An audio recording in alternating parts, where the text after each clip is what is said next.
क्या बेजिंग में वबा एक बार फिर लौट आई है? ये सवाल है।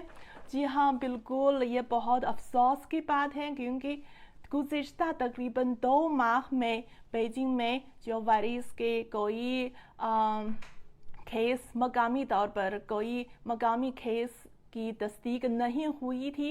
लेकिन जो जब हम लग रहा है कि हमारी ज़िंदगी हमारे काम मामूल पर वापस चुके हैं, तो अचानक से या असल में अचानक से तो जो वबा एक बार फिर लौट आई है और गुज़िश्ता 5 दिनों से पहले जो बेजिंग में वायरस की 106 केसेस सामने आए हैं और सिर्फ कल एक रोज़ के दौरान तो 27 अफराद की तस्दीक की है। और इसलिए आप देख सकते हैं कि आज मैं अपने घर में एक बार फिर आप सब दोस्तों के लिए लाइव शो कर रहे हैं क्योंकि आजकल जो बेजिंग में वबा की हालत है वो फिर भी संगीन है। और दूसरा सवाल क्या है, आप अंदाज़ा करें दूसरा सवाल क्या है। तो दूसरा सवाल ये है कि जो वायरस है, वायरस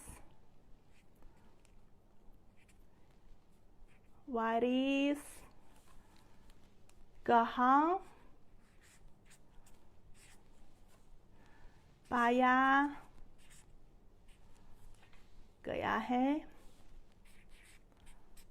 यह दूसरा सवाल है। आपको क्या यह सवाल पूछना चाहते हैं? यह मौजूदा वायरस कहाँ पाया गया है? इसके बारे में मैं आपको बताऊं कि जो वायरस है बेजिंग की सबसे बड़ी मार्केट यानी जो एशिया की सबसे बड़ी मार्केट में सामने आई हैं। जो सब्जियों, फल, गोश्त और सी फूड फरोख्त करते हैं, ये मंडी बहुत बड़ी है जो एशिया में सबसे बड़ी वाली है और इस मंडी का नाम है शिनफाती है। और आपको पता है कि जो इस मार्केट में सिर्फ जो इंतज़ामी काम करने के लिए 1500 से ज़्यादा अफराद मौजूद हैं। ये कितनी बड़ी मार्केट है। तो वहाँ पे हर रोज़ जो सब्ज़ी, फल, गोश्त, सी फूड फरोख्त करते हैं, इनमें से सिर्फ अगर फलों को देखा जाए तो रोज़ाना जो फल तो 20,000 टन फल रोज़ाना फरोख्त करते हैं। तो आप अंदाज़ा कर सकते हैं कि ये कितनी बड़ी मार्केट है, ये शिनफाती मार्केट है। लेकिन आज वहाँ पे जो वायरस नज़र आया है और तो अब हमें पता चला कि इस मार्केट के गोश्त और जो सी फूड के इलाके में जो वायरस की मौजूदगी के शवाहिद मिले हैं क्योंकि जो गोश्त और सी फूड को महफूज रखने के लिए बहुत कम हरारत जो टेम्परेचर की ज़रूरत है, इसलिए वहाँ जो बहुत सर्दी है तो वायरस की फैलाव और बका के लिए जो माहौल फराहम करती है। जो इसलिए आजकल हम ख्याल रखें, बाहर में न जाएं और उम्मीद है कि जल्द जो इस वबा के मुकाबले में कामयाब होंगे। और आपको पता है कि तीसरा सवाल क्या है? तीसरा सवाल यह है कि क्या ये वायरस को गोश्त, सी फूड या इंसानों से मुंतकिल होता है? ये तीसरा सवाल है। मैं आपको सवाल का जवाब दे दूं। असल में मुझे पता नहीं इसका जवाब क्या है क्योंकि अब जो इस वायरस की जेनोम की मुकम्मल तरतीब के ज़रिए हमें पता चला कि यह वायरस यूरोप से आया था।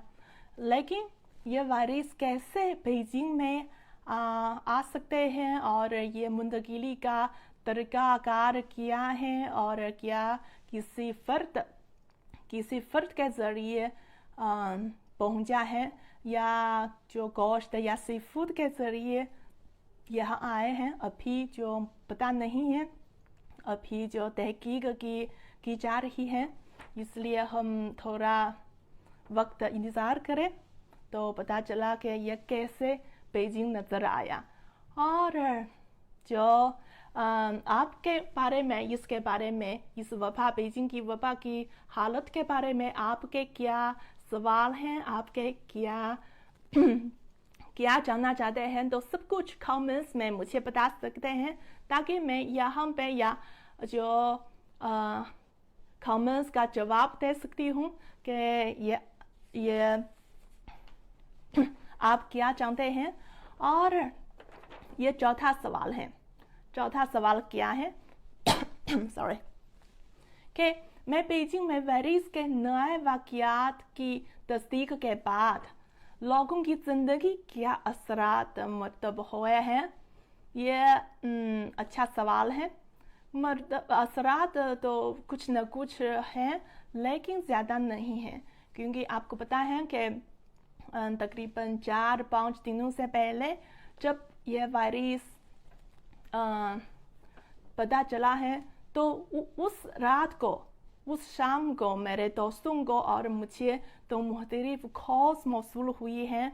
ये मुख्तलिफ जो हलकों की जानिब से हैं, मसलन जो हमारे रिहायशी इलाके के अहलकार की जानिब से, या काम करने इदारे की जानिब से, या जो बच्चों के स्कूल के असातिज़ा की जानिब से जो खौफ करते हैं, वो मैसेज करते हैं और सबको पूछते हैं कि क्या आप सिंफाती मंडी में, सिंफाती मार्केट में गए थे, या क्या आपके घर वाले जो इस जगह गए थे या दूसरे खतरे जगह में गए थे।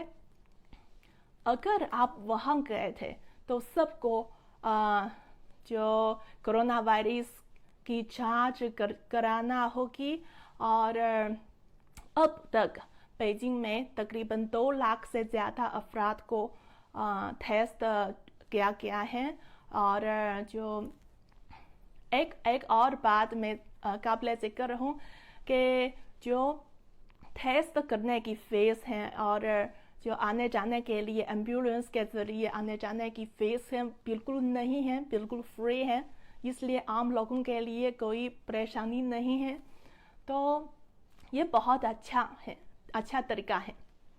और जो आज के लाइव शो में जो आखिरी सवाल क्या है, तो बीजिंग में सबसे जो सब्जियों और फलों की सबसे बड़ी मंडी बंद होने के बाद बीजिंग के लोग क्या खाएंगे? बीजिंग के लोग क्या खाएंगे पता नहीं, लेकिन मेरे ख्याल में इसकी फिक्र मंद होने की कोई ज़रूरत नहीं है। आपको पता है कि सब्जियों के बगैर हम क्या खा सकते हैं? हम गोश्त खा सकते हैं, है ना? यह एक मजाक है, लेकिन जो सिंफाती मार्केट में बीजिंग की 30% सब्जियों की फ्राहमी और 80% फलों की फ्राहमी के जिम्मेदार हैं। इसकी वजह से तो ये मंडी बंद करने के बाद बीजिंग के 2 करोड़ लोग क्या खाएंगे? ये एक सवाल है। ये बीजिंग की हुकूमत के लिए एक चैलेंज है।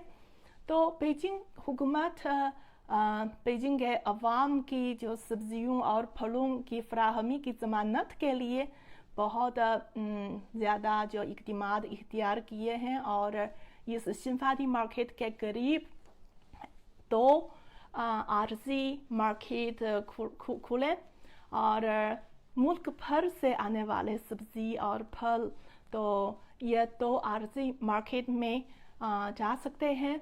और अब बीजिंग की मार्केट में सब्जियां और फल बहुत ज़्यादा हैं, सारे ज़्यादा हैं, और इसकी परेशानी की कोई बात नहीं है।